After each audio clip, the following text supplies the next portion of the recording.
Bab 7. Keina saat ini tengah menari-nari di dalam kamarnya sambil menyanyikan lagu kesukaannya itu. Perasaannya sangat bahagia karena akan menikah dengan pria pujaannya. "Keina, apa kau sedang bermimpi?" gerutu Keina, menepuk-nepuk kedua pipinya tak percaya. Karena sudah lelah akibat menari-nari, Keina memutuskan untuk tidur. Pagi hari, saat ini Keina masih tertidur dengan sangat nyenyak. Ia terus saja memimpikan wajah Rafa yang akan bersanding dengannya di pelaminan nanti. Sedangkan di luar, saat ini utusan dari Rafa baru saja tiba di pekarangan rumah William. Ayah dan ibu tiri Keina menyambut utusan dari Rafa dengan sangat baik. "Saya kesini hanya ingin menjemput Nana muda," ucapnya datar, yang langsung ke intinya. Karena ia tidak suka berbasa-basi. "Baik, sebentar saya panggilkan Keinanya dulu," balas Andin lembut. "Silakan duduk dulu, sepertinya anak saya belum bangun," ucap ayah Keina mempersilahkan duduk di kursi mehong. Utusan dari Rafa itu sama sekali tidak mendengarkan ucapan dari ayah Keina. Ia hanya berdiri saja sambil memainkan ponselnya. Sedangkan di atas, saat ini Andin baru saja tiba di depan pintu kamar Keina. Ia padahal sangat malas untuk membangunkan Keina. Tapi karena uang, ia terpaksa membangunkan Keina. "Tok tok. Kei, cepat bangun," pekik Andin diikuti ketukan pintu. Keina yang tadi masih tertidur langsung terbangun karena mendengar ketukan dari pintu. "Ada apa?" pekik Keina dengan suara parau. "Utusan dari Tuan Rafa menjemputmu," balas Andin memelas. Mendengar nama Rafa membuat Keina tersentak kaget dan membulatkan matanya sempurna. Ia langsung beranjak dari tempat tidur dan berjalan untuk membuka pintu kamarnya. "Apa Anda serius?" tanya Keina, menatap sinis ibu tirinya itu. Karena ia sama sekali tidak pernah akur dengan ibu tiri dan kakak tirinya itu. "Ya," balas Andin pergi meninggalkan Keina yang kini mulai tersenyum-senyum. Ia pun langsung masuk ke dalam dan pergi ke kamar mandi untuk membersihkan tubuhnya yang lengket. "Kei, kau akan bertemu dengannya," gerutu Keina bahagia. Ia segera membasahi tubuhnya itu dengan air. Tak selang beberapa menit, akhirnya Keina selesai mandi. Ia segera memakai baju dress miliknya yang berwarna merah. Itu adalah dress hadiah terakhir dari kakek Anto.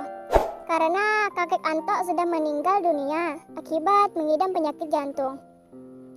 Keina menyimpan dress merah itu dengan sangat baik. Bahkan ini kali pertamanya ia memakai karena pesan dari kakek Anto adalah, "Baju yang kakek berikan ini kau harus memakainya saat bertemu dengan orang yang kamu sukai. Simpanlah baju ini dengan baik. Jika kau sudah memakai baju ini, maka setelah itu jika kau merindukan kakek, pakailah baju pemberian kakek ini," ucap kakek Anto. Keina menatap baju pemberian dari kakek Anto dari pantulan cermin dengan sendu. Tiba-tiba saja air matanya lolos dari pelupuk matanya itu. "Kek, aku sudah bisa memakai baju pemberianmu ini. Ini sangat indah, Kek," gerutu Keina lirih. "Aku merindukan kakek," lirihnya. Ia pun segera bersiap-siap merias wajahnya itu. Keina memolesi wajahnya dengan sedikit make up karena ia kali ini akan berpenampilan beda dari biasanya. Keina mengikat rambutnya dengan ekor kuda karena gaya rambut seperti itu adalah kesukaannya sejak mengenal kakek Anto. Karena sudah siap dengan penampilannya, Keina segera turun ke bawah dengan memakai sepatu yang juga hadiah dari pemberian kakek Anto. Arman yang melihat putrinya turun dengan penampilan sangat cantik langsung tercengang tak percaya. Karena tak biasanya putri kandungnya seperti itu. Tapi tidak dengan ibu dan anak itu. Mereka berdua menatap Keina dengan intens.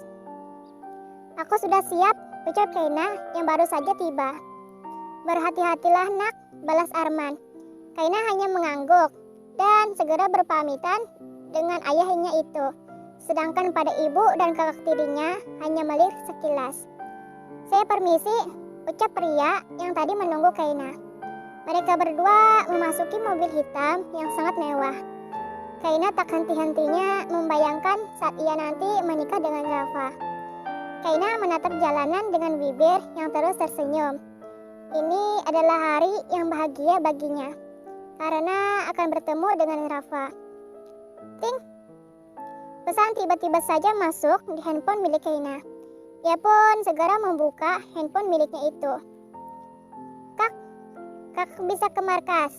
Mereka semua merindukan kakak, Alvin.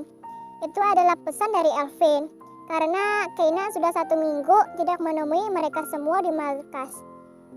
Kakak hari ini nggak bisa ke markas, Pin. Nanti kakak usahakan ke sana ya, balas dari Kaina.